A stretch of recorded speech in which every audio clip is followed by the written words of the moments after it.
গুলশান এবং শোলাকিয়ায় হামলার আগাম তথ্য ছিল গোয়েন্দাদের কাছে, কথা জানিয়েছেন স্বরাষ্ট্রমন্ত্রী আসাদুজ্জামান খান কামাল।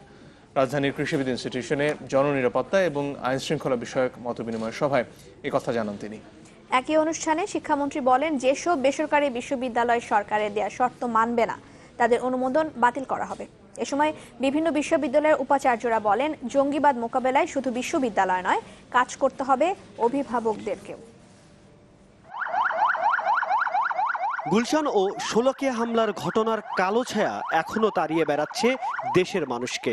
সেই সাথে যোগ হয়েছে সম্ভ্রান্ত পরিবারের শিক্ষিত সন্তানদের জঙ্গি কর্মকাণ্ডে জড়িয়ে পড়ার বিষয়টি, যা ভাবিয়ে তুলেছে গোটা জাতিকে। এ অবস্থা কাটিয়ে উঠতে সবাই খুঁজছেন পরিত্রাণের পথ। এই পরিস্থিতিতে জননিরাপত্তা ও আইন শৃঙ্খলা বিষয়ে মত বিনিময় সভার আয়োজন করে স্বরাষ্ট্র মন্ত্রণালয়। সভা থেকে সংকট মোকাবেলায় সবাইকে এক হয়ে কাজ করার আহ্বান জানান পুলিশ ও র্যাব বাহিনীর প্রধান। এই ব্যাপারে আপনাদের আমাদের সকলেই করণীয় আছে। জাতীয়ভাবে ব্যাপকভাবে জাতীয় ঐক্য তৈরি করে সকলের সহযোগিতায় আমরা এই জঙ্গিবাদ সন্ত্রাসবাদের বিরুদ্ধে কাজ করতে চাই। যারা বিপদে গিয়েছেন ফিরে আসেন। আমরা মনে করি সমাজের মূল ধারায় ফিরে আসার জন্য আপনাদের এখন সুযোগ রয়েছে এবং আমাদের রাষ্ট্র সমাজ আপনাদেরকে পুনর্বাসিত করার জন্য আইনসম্মতভাবে যা কিছু করা দরকার করবে।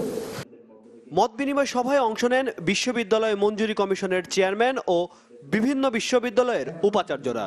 তারা জানান, সন্ত্রাস ও জঙ্গিবাদ মোকাবেলায় শুধু বিশ্ববিদ্যালয় নয়, ভূমিকা রাখতে হবে অভিভাবকদেরও।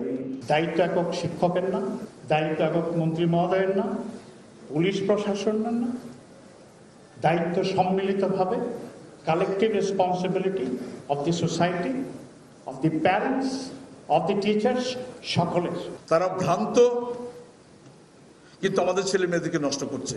আমাদের উচিত হবে যে বিশ্ববিদ্যালয়ে আমরা দেখব প্রত্যেকটা কোনায় every inch will be under surveillance. I can tell you.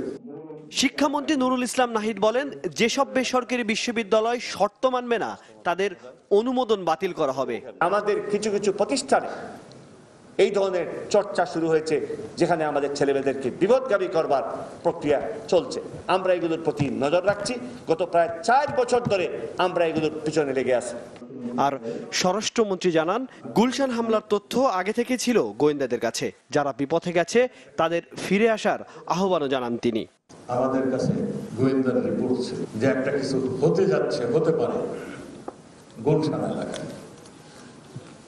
আমরা নানানভাবে তৈরি ছিলাম। তারপরে আমাদের কাছে আমাদের গোয়েন্দাদের এই ছিল যে সোয়ালেখা ময়দান, যে ময়দানে একটা অ্যাটাক হতে পারে, আমরা সেই জন্য চেকপোস্ট বসিয়েছিলাম।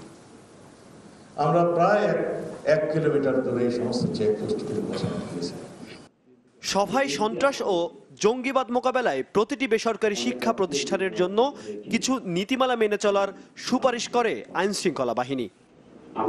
হিরণ খান, চ্যানেল 24, ঢাকা।